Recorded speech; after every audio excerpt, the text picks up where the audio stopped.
Okay, homeschooling. Oh yeah, homeschooling. This is the worst. Okay. You know we homeschool, right? Yeah, I know. Okay. Just make Zero not praying in school sure. Okay. because you could pray with your kids at home whenever you want Right. during homeschool time. Yeah, you can. You can read the Bible all day and not tell anyone that's all you did. I'm gonna put this down. Yeah. You can not teach them. You can teach them creation Yep. 100 times if you want to. Right. You cannot teach them that they need or are, genders. Right. Also, there's no football at home because your mom doesn't know football.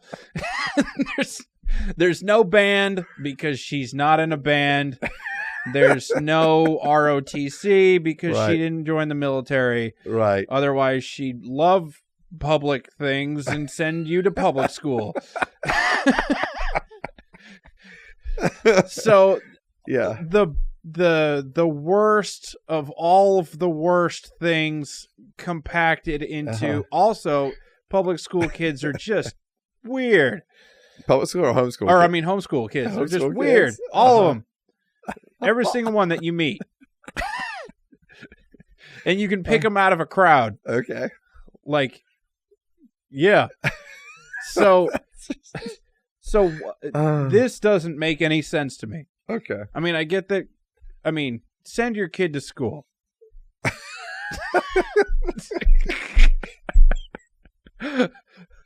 Okay. I mean, not you personally, but like Right. Everybody else. you personally. Right. Is there a question, or Is are you your- just making statements? No, I was just wanted to bitch. Yeah. All right. Okay, so what was the question? Oh, yeah. What do you think about homeschool?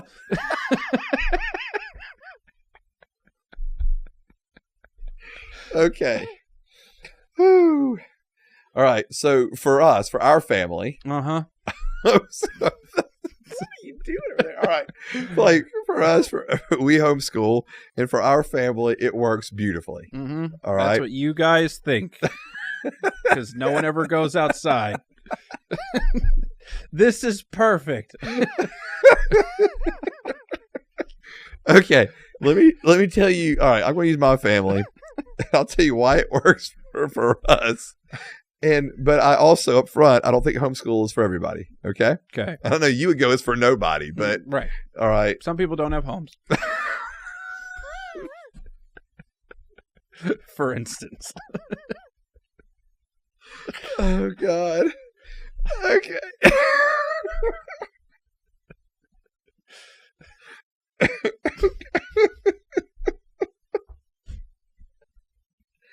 Oh Lord.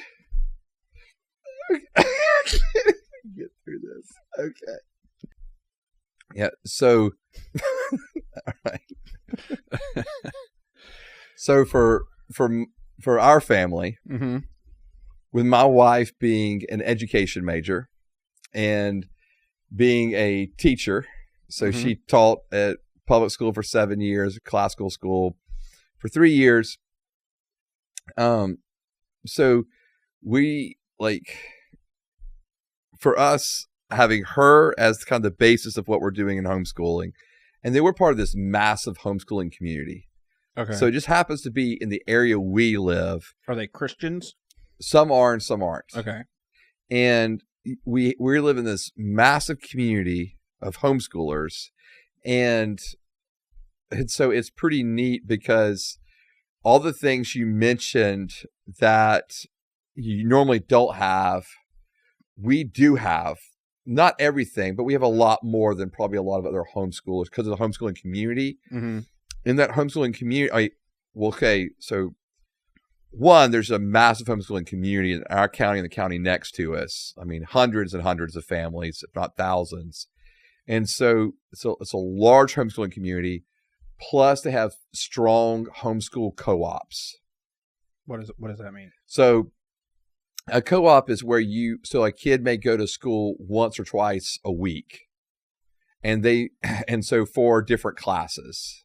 Okay. So for example, if like my wife, for example, Like at a school or at someone's house. Yeah, like usually they're housed in churches or in other maybe office buildings or those kind of things. Okay. So it's not just like a house. Now some co-ops are a house. Mm-hmm. A lot of them use church spaces because churches usually have space during the week mm-hmm. where large groups can meet. And so for example, my wife, science is not a strong suit for her. Mm-hmm. And so our oldest goes and takes science at the co-op, and his teacher has her doctorate in science. And so he's receiving a really great education from his teacher. And so a co-op is basically, so some co-ops, you send your kid to class one day and they'll do like all the basics. Mm-hmm. So your English, your math, history, that kind of thing. And maybe they go on another day and they'll do science and maybe an elective like Spanish, something like that. And so what their co-ops are doing is they're providing quality teachers that help set the curriculum, that help set the pace of what needs to be done every day. And so then the days the kids are not at school, they're at home and they're following this pacer. Okay. And in the same co-op that we're a part of, like my daughter's able to do drama. She's able to be in choir. They do these massive musicals every year that she gets to be a part of. And that's just, incredibly well done. And so she gets a lot of opportunities to do things that you, again, would normally find like more in a public school setting. So she gets those outlets for her as an artistic kind of creative kid. So there's those outlets there. They have clubs, just like your public schools have clubs. And so you can go join the chess team or whatever. Mm-hmm. And, they have proms, they have yearbooks, all that kind of stuff. And so I think in our particular situation, it just works really well. So they're around a bunch of kids often. So, between the co-ops and church, and then, our kids are involved in athletics and extracurricular things outside of the house, outside of school. Man, they're able to they're around a lot of people a lot. That's all I'm saying. Mm-hmm. They're around people a lot. They're able to engage in a lot of different things. And so for us, it's worked beautifully. It's worked wonderfully. With my wife being an English teacher, her teaching the kids how to read, how to write, all that stuff, vocabulary, spelling, man, she's just knocked it out of the park. Our kids are just voracious readers. They just read constantly. Bragging on my kids a little bit, but my wife has really instilled a passion, a love for reading.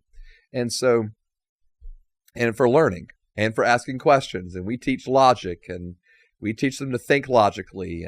And so they ask questions and they debate and all that. And I love that. Your kids debate? With us. They use what they learn. Oh, okay. Yeah, they use what they learn and they put it back on us. That's just called rebellion. Yeah, but they're using syllogisms to do it. So, oh, yeah. So okay. I'm not homeschooled, so I don't know what that means. Yeah. So yeah, it's logic. But so our kids are they're getting a great education, and I'm excited for them, and they're very smart, and so our kids, it's worked well for us. I guess is what I'm saying. It's worked well for us. Does every family need to homeschool their kid? No, not every family is set up that way. Whether it's, both parents are working, or whether it's because one of the parents simply cannot. Mm-hmm. My wife has a grace to teach. This is what she wanted to do with her kids, was to homeschool, and it's worked great for us. Mm-hmm. And so we thank the Lord for that, and thank the Lord for the community we're in. But at the same time, that community doesn't exist for everybody. Is part of your decision, like, why didn't you send him to Christian school? Well, to be honest with you, we never thought about it. Okay. And to take it a step further, not thought about it. For us, we couldn't afford it. Okay. Yeah. So why not public school then? Because of all the reasons that Christians don't like? Yeah. So why did we choose homeschool instead of public school? Yeah, we wanted the opportunity to help instill values and those kind of things into our kids. Mm-hmm. We chose for them not to be in a public school setting, 8 hours a day away from us, where we didn't know what they were going to be hearing or being taught, when my wife could teach all of those things on a fundamental level with them.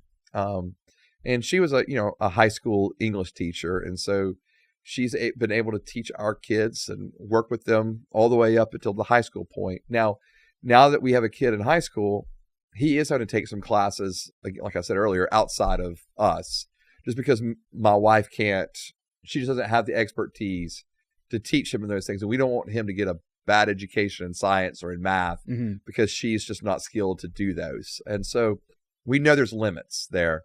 But yeah, I think for us, mostly it was because we just felt like we wanted to have the opportunity to mold and shape our kids, what we would call disciple our kids. And again, excuse me, it's worked really well for us. And again, my wife she taught in a public school. So and both of us, our whole education for both of us was going through public school. And so it's not like we're just inherently hated against it. We just saw the pitfalls in it. We wanted the opportunity not only morally to instill things in our kids, but educationally. So when my wife left the public school, she said, there's got to be another way of teaching. There's got to be a better way of teaching. And so she interviewed at some other private Christian schools even, and walked away going, it's the same philosophy of education. There's got to be more. There's got to be something better. And for us, when we came across classical education, that was and then my wife went and taught in a classical school for a couple of years.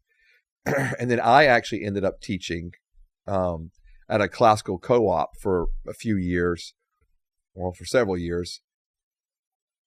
That reinforced in us our desire to teach them in a classical manner. And so of moving through these 3 stages of grammar and logic and rhetoric. And so it was not just the moral things, it was just the philosophy of education. We wanted to give our kids a chance to have a different education level than what we had when we went through public school.